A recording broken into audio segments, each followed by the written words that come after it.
Welcome everybody. Thank you. Good afternoon. How are you guys doing? I'm your host, Alejandro Guzman, coming to you live from Plainfield, Illinois. And tonight we have a few very special guests for you, but we'll get to all that later. Because for now, I want to talk to you guys about this amazing piece of literature, Civil Disobedience. This essay has transformed many thoughts in the government. In fact, some activists even changed their views based on this essay and the ideas that come from it. Tonight, in fact, we even have an extremely special guest coming to you from Concord, Massachusetts, and his name is David Henry Thoreau, and he's in the studio right now.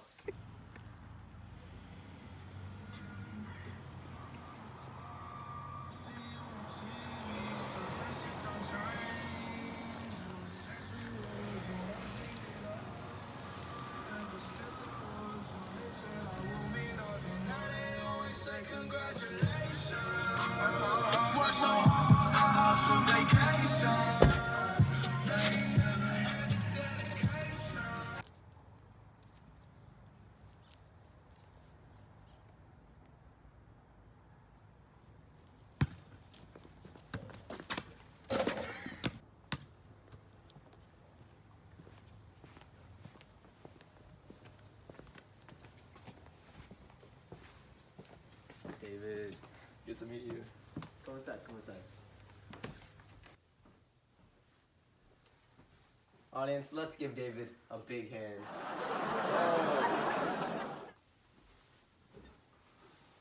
And let's talk about civil disobedience. All right. You wrote this? I did. So David Henry Thoreau, I just have to. I changed my name to Henry David Thoreau. Alright, so there could not be a more perfect person sitting in that chair besides you. I mean, the current state of this American government, I just have to ask you, what inspired you to write Civil Disobedience? That's a good question, Alejandro. There are two major reasons I decided to write this essay: the Mexican-American War and the issue of slavery. I oppose the Mexican-American War because the American government has been very aggressive in its pursuit for new territories to expand slavery. The government's belief in manifest destiny pursues the basis of arrogance rather than moral integrity. I had to spend a night in jail due to not paying my poll taxes. These taxes were going to fund the Mexican-American War. I'm strongly against the war because it is an imperialistic power grab, and America was not founded by the ideas that are being fought for in the Mexican-American War. I am absolutely against slavery because they do not have a voice, and they are forcefully controlled by the government.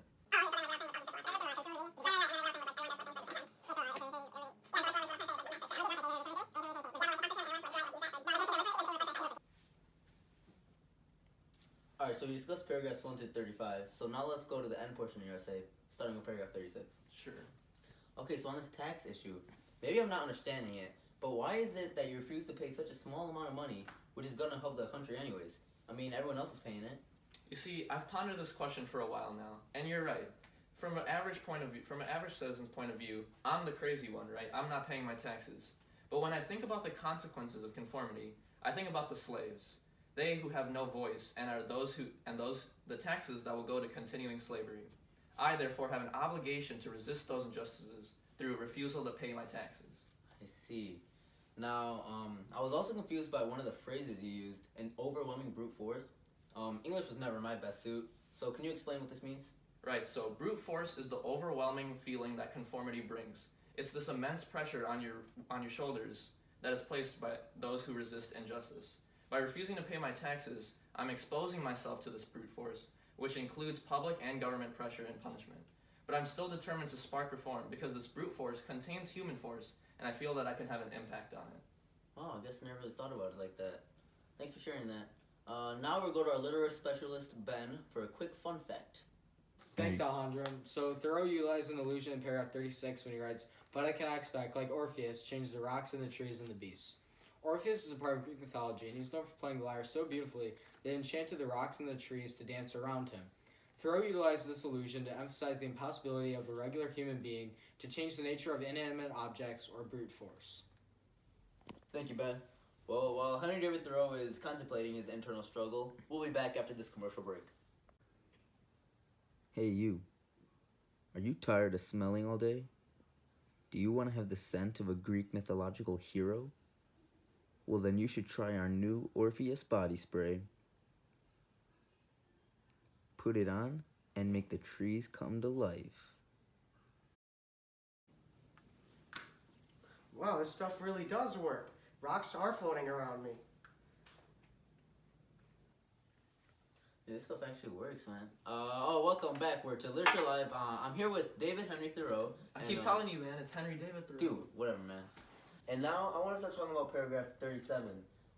You quote in there, I'll read it here. I seek rather, I may say, even an excuse for conforming to the laws of the land. I am but too ready to conform to them. Now, I know that your essay is about disobeying the laws and the government, but you kind of contradict yourself here. Can you explain?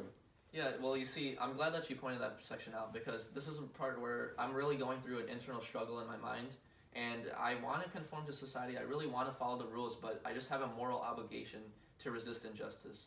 I want to know why people conform to society. I observe their emotions and their actions, and I observe the actions of the federal and state government as well.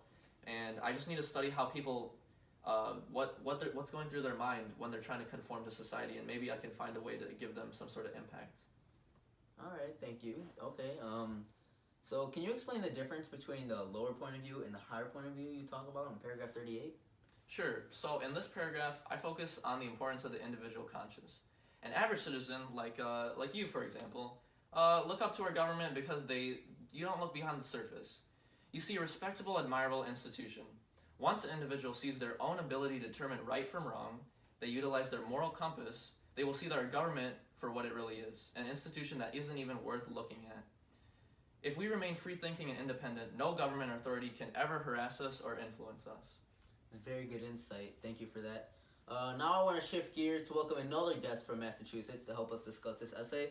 Please welcome Mr. Daniel Webster. What? You invited him to the show? Man, I'm out of here. I can't believe that. Hey, Alejandro. What up, D-Web? Thanks for having me on. I'm glad to film my viewpoints. Oh, man, I'm glad to have you. Before we start, can you tell us a little bit about yourself? Sure. I was a U.S. House of Representative for New Hampshire and Massachusetts, and I've served as Secretary of State to President Tyler, and I now serve as U.S. Senator for Massachusetts. Well, it's quite a long list of accomplishments you got there, man. You're a very well-known orator. We're glad to have you on the show. Can you tell us a little bit more on your stance on slavery in the Mexican-American War? Yeah, I'm against the war in Mexico, and I'm a strong supporter of a strong federal government. I feel like I'm well qualified on these issues because of my years of experience as a legislator. As for the issue of slavery, I follow the lead of our founding fathers, who didn't set any parameters on it. Fake news. Thoreau. Webster, you are a part of the government and therefore cannot speak critically on the government or create reform. You know what you're talking about. You're just in jail. You see, you may be prudent, but you are not wise. You will always be a follower, never a leader. You always believe in the government being expedient. You believe in nonviolence. Let's see how much of nonviolence you believe in after this. Paper, scissors, shoot. What is that? This is rock. You lose. You see, Webster is not wise. Well, after some intense action, we have one more very special guest for you guys, coming all the way from Ignora, Pakistan. Please welcome Malala Yousafzai.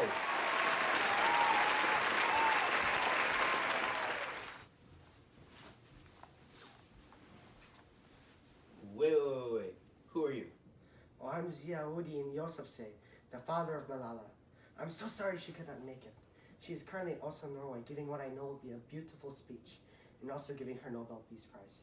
Oh, I see. Well, do you think I can ask you a few questions about your daughter? Oh yes, I'll gladly answer your questions. Okay, well, I know that your daughter's an activist for women's rights and their education, but I just want to know, when did you realize that your daughter wanted to become this activist that she is today?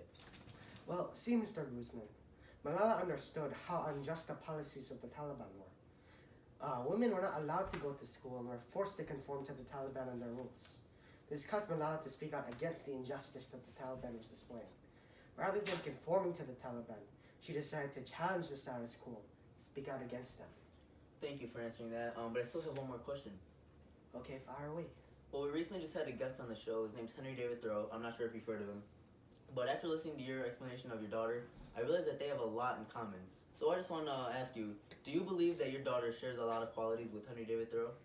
Oh yes, definitely. See, Thoreau could have just let slavery continue. Yet, he made the decision to speak out against it, and this action was able to leave such a huge impact on society. Just like Malala, she could have just let the Taliban do whatever they wanted and continue to create more unjust policies and suppress the people even more. Yet, she decided to stand up against the Taliban and speak out. Also, just like Thoreau, Malala did not fear her enemy. The Taliban was being viewed from a lower point of view, but Malala was able to challenge the Taliban and speak against them. Just like Thoreau, Malala advocates for a better and just society. Since Malala was thought-free, fancy-free, and imagination-free, she was able to forge her own path towards the fountainhead of truth and advance her individual conscience by spreading her beliefs through speeches. Amazing. Malala's dead, everyone. Let's go to our literary specialist, Ben. Alright, thanks Alejandro. So, the syntax in paragraph 40 is one winding sentence with multiple clauses that will take the audience's time to digest. Thoreau creates one periodic sentence to create anticipation and add emphasis to the main point that comes at the end. He tries to keep the main idea simple, but adds key details to enhance the text. The significance of the syntax is that it creates a change in pace, because Thoreau includes many long, detailed filled paragraphs, so paragraph 40 comes as a quick, though provoking passage that helps summarize the main themes. Welcome back. So we're going to be diving into paragraph 40, and it states, "They who know no pure sources of truth, who have traced it up to its stream no higher, stand and wisely stand by the Bible and the Constitution, and drink it at there with reverence and humanity."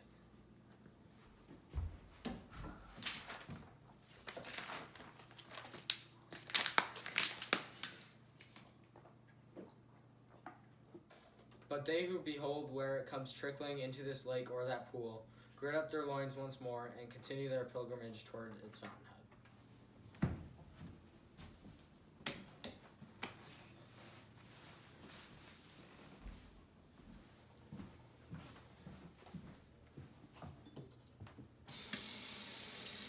So most people rely on the proven historical documents like the Bible and the Constitution for truth and purpose, but the strongest individuals muster up the courage to forge their own path to find the source of the knowledge that they seek. Anyways, guys, that's going to wrap up the show today. We've had some incredible guests, Malala's dad, Daniel Webster, but most importantly, the one and only Henry David Thoreau. Be sure to tune in next week to Literature Live, where we will discuss Ralph Waldo Emerson's Self-Reliance. See y'all later, folks.